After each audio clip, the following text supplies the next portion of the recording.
Jadi itu harus taat pada aturan dan pada partai. Apa yang sudah putuskan oleh DPP dengan kondisi yang ada, kami yang di daerah pasti laksanakan tugas-tugas itu semua.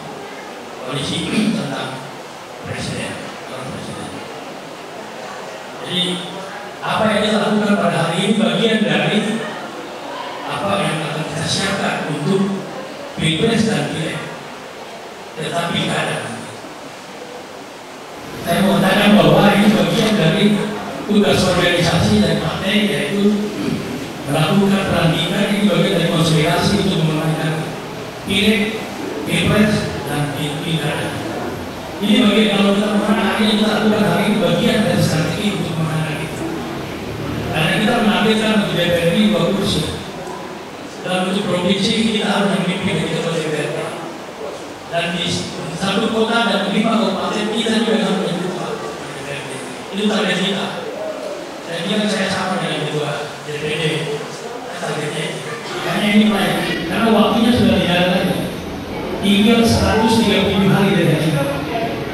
Jadi kita sudah siap. Kota sudah mulai siap. Sama ini kami sudah mulai dari kabupaten Sorong kita mulai harus jadi 32 yang lain. Itu target kita. Itu kan program yang berkaitan dengan pemerintah melalui Kementerian Ristek, Dikbud-Ristek dengan Komisi 10. Jadi itu adalah program aspirasi kami sebagai anggota Komisi 10. Tahun 2021 itu kita aspirasinya 22.000, tetapi realisasinya cuma sekitar 7.700 sekian. Itu kendalanya masalah NIK, KK dan lain-lain. Artinya administrasinya tidak bisa terpenuhi. 2022 juga sama, sekitar 22.000 juga terpenuhi cuma 8.000-an. Sama juga kendalanya seperti itu. Tahun 2023 mulai dari begitu sebelum masuk 2023 kita sudah mulai gerilya, kita mulai kerja. Saya bentuk tim khusus, kita kerja. Tim kita kerja semua masuk, ketemu masyarakat, sosialisasikan semua, akhirnya berhasil.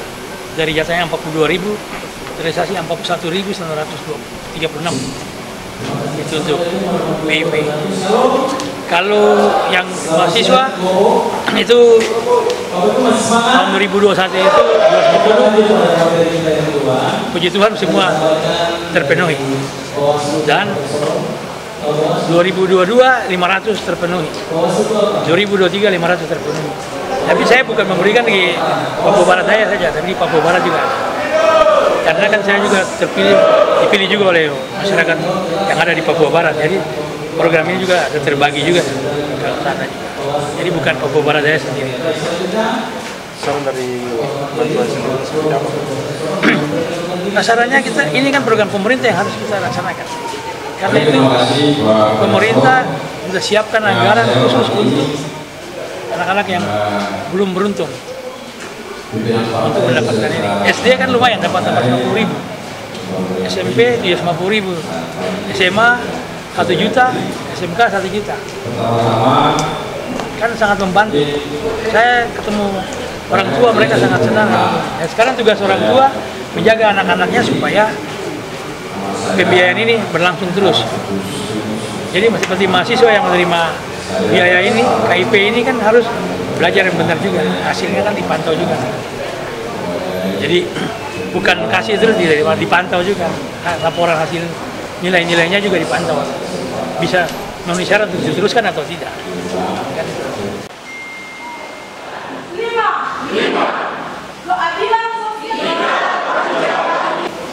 Pelantikan hari ini adalah agenda Partai Golkar. Agenda Partai Golkar itu dari Munas menghasilkan ketua DPP, ketua umum Partai Golkar. Setelah itu turunannya kepada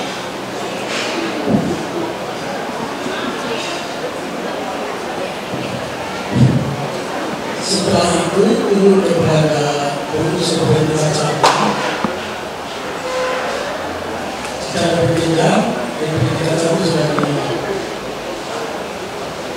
dipilih sekalipun berulang karena transisi kepada provinsi terbang, provinsi terakhir untuk negara ini, yaitu provinsi Barat Daya.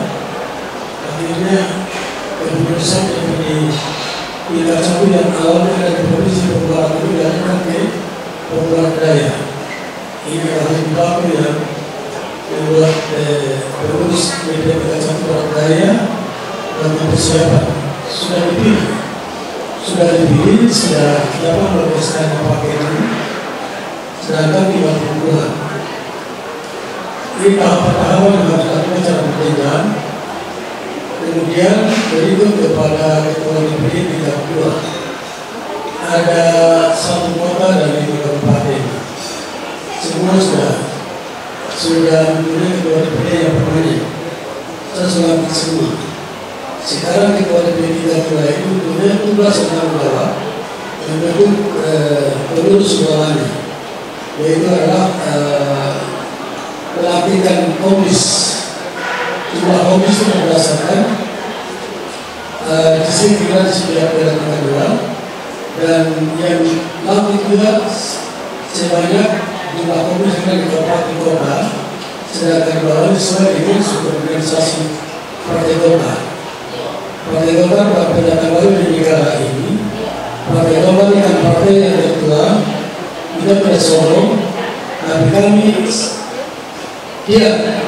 Golkar dia bukan karena kalah, bukan karena takut, tapi dia ikut emas. Kami pasti punya strategi, kami punya kemampuan, partai-partai lain juga tidak kalah pentingnya.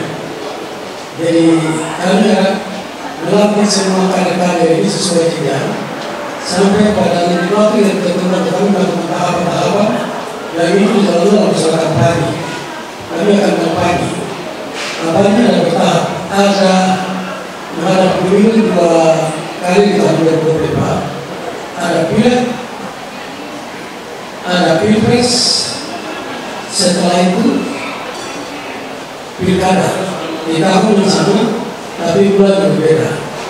Ini tidak akan jatuh dan lagi kalau tidak ada kerjasama yang bagus dari pemimpin partai secara berjenjang, dari DPP turun kepada DPD kita selalu setuju kepada DPD tingkat 2 dan juga sampai kepada Komis, Komur, Komkam, Komis tingkat kampung atau desa.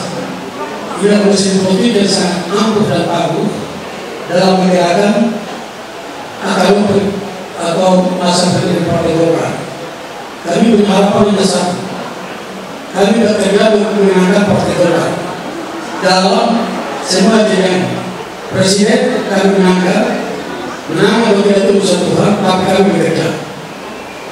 Kemudian gubernur dan bupati wali kota 1 tahun yang sama pada bulan yang sama.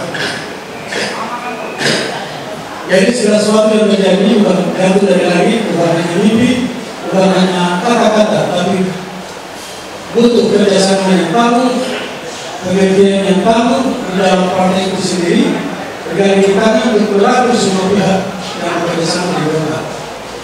Kami menjadi bersama, kami menang.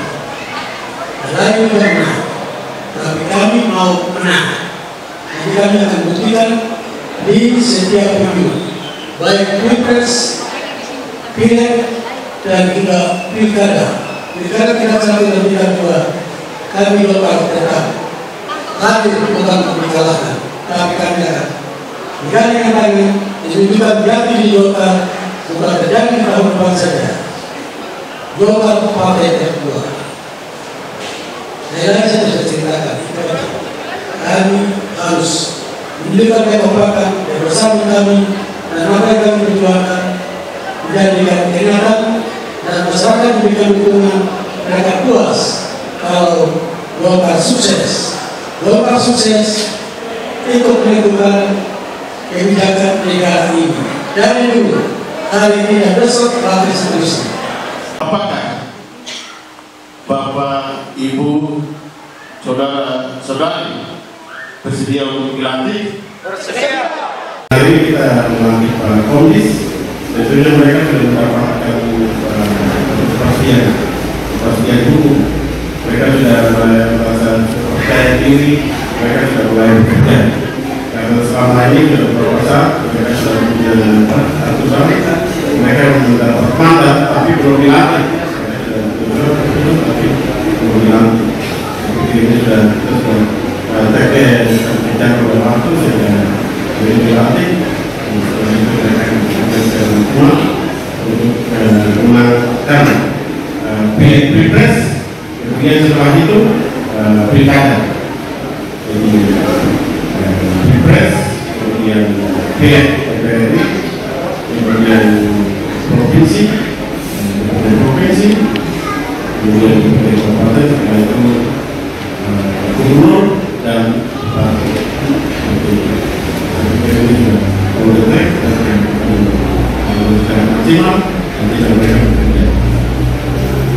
saya serahkan kepada Komdis untuk terus masing-masing bertanggung jawab untuk karya dan terus memenangkan Partai Golkar di seluruh Papua Barat Daya